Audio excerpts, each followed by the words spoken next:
Bismillahirrahmanirrahim. Assalamualaikum warahmatullahi wabarakatuh. Waalaikumsalam warahmatullahi wabarakatuh.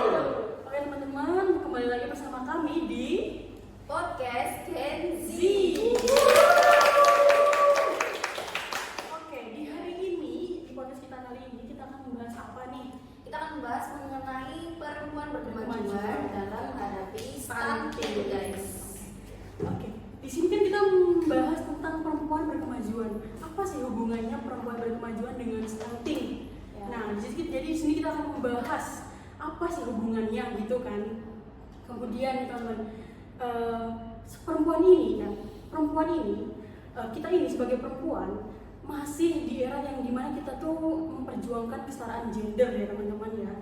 Jadi kan perempuan ini masih sering sekali menjadi sasaran empuk dari kejahatan biasanya kan, seperti mungkin KDRT, pernikahan dini, dan hamil di luar nikah tentunya kan. Nah, baik, di podcast kita kali ini Kak Dila, kita akan ditemani dengan narasumber kita yang sangat luar biasa. Sangat luar biasa, teman-teman. Baik, apa kita langsung panggilkan saja? Ya. Langsung aja, boleh banget Kak Dila, panggil Kak Dila. Ada Bapak Hasta dan Ibu Devi.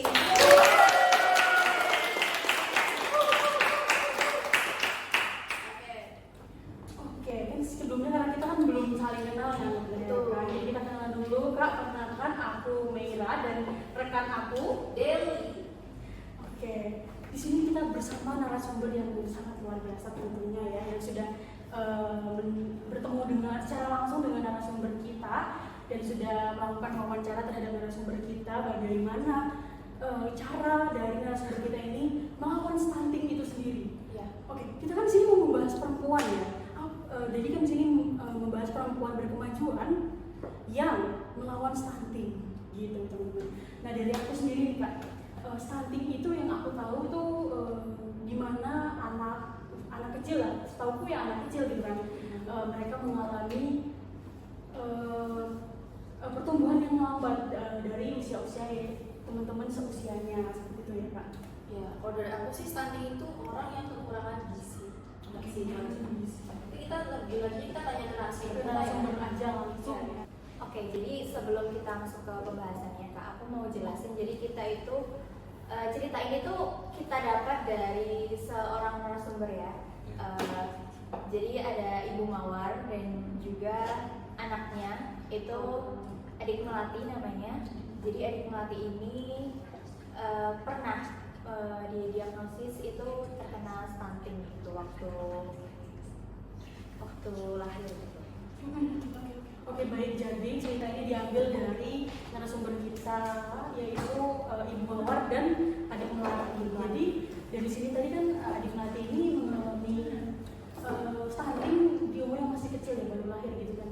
Nah, untuk umurnya sendiri ketika stunting itu di umur berapa adik Melati? Untuk gejala stuntingnya sendiri itu sebenarnya nggak terpaku sama umur. Jadi seusia berapapun tuh bisa aja terkena gejala stunting. Tapi untuk kasus si adik Melati ini itu dia terkena sekitar bayi kok, maksudnya udah masih bayi.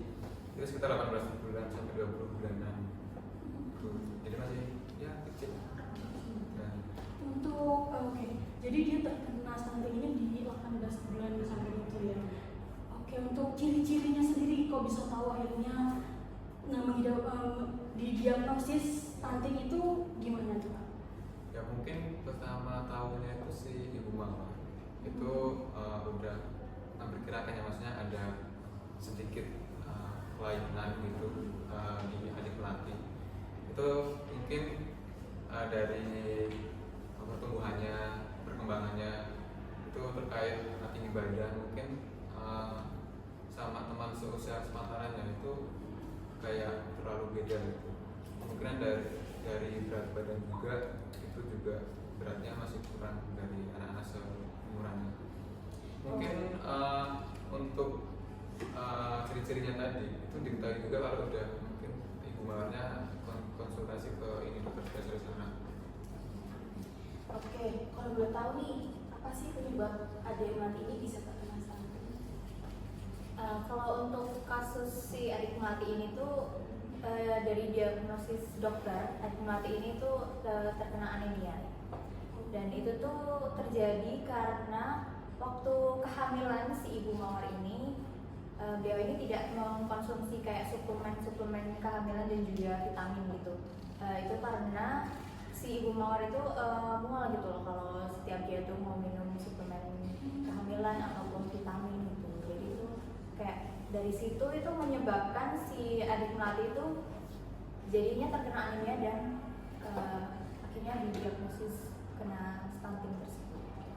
Berat dari ibunya. Dari kasus ini, gimana cara ibu mawar ini mengatasi anaknya yang terkena stunting? Jadi waktu si ibu mawar ini tuh seperti kayak menyadari bahwa si adik melati ini kayak berbeda gitu loh, kok ada yang salah gitu dengan si adik melati ini. Nah si ibu mawar kemudian langsung ke dokter spesialis anak, kemudian kan dari situ dokter kan pastinya akan membantu menjelaskan itu kenapa sih adik melati ini, terus atau mungkin dari pola asuhnya waktu dia hamil, atau mungkin dari faktor lingkungan, atau juga bisa dari nutrisi waktu kehamilannya si ibu mawar ini. Jadi seperti itu yang dilakukan. Langsung dilarikan ke langsung tenaga medis ya. Jadi aku mau tanya nih Kak, kalau stunting itu tuh apakah dia diturunkan, maksudnya apakah dia dari keturunan gitu tuh maksudnya? Apakah dia diturunkan dari orang tua gitu atau gimana Kak? Kalau untuk stunting itu sendiri? Sebenarnya kalau stunting itu bukan faktor genetik jatuhnya ya. Mungkin ya tadi yang dikatakan mungkin dari pola asuh sama pola makan, asupan gizi yang sehat.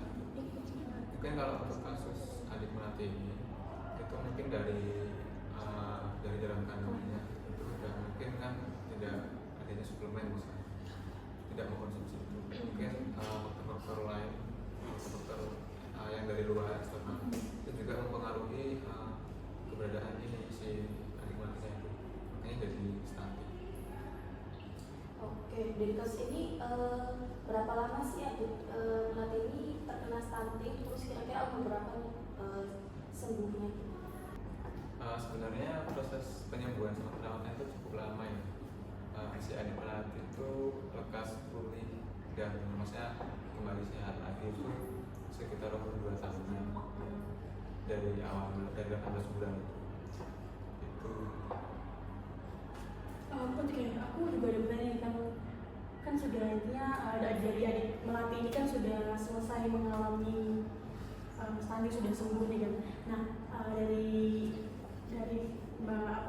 ibu mawar tadi atau dari kalian tuh ada tips nggak sih biar anak itu tidak mengalami stunting itu?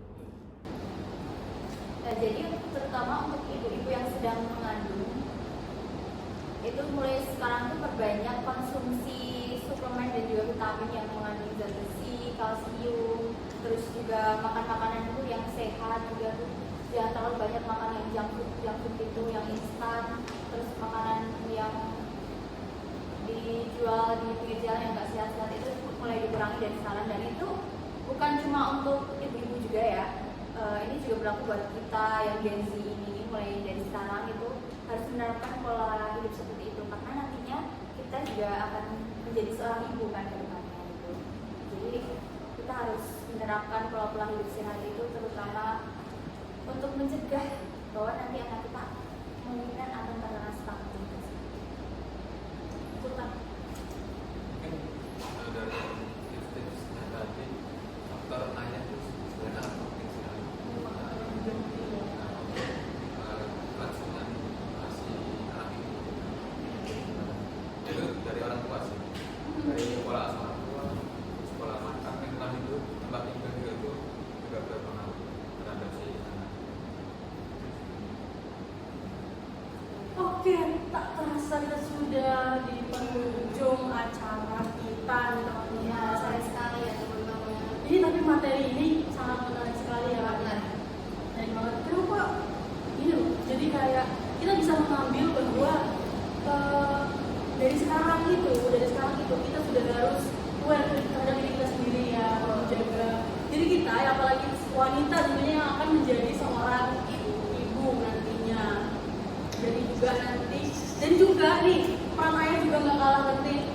Peran ayah itu penting banget guys.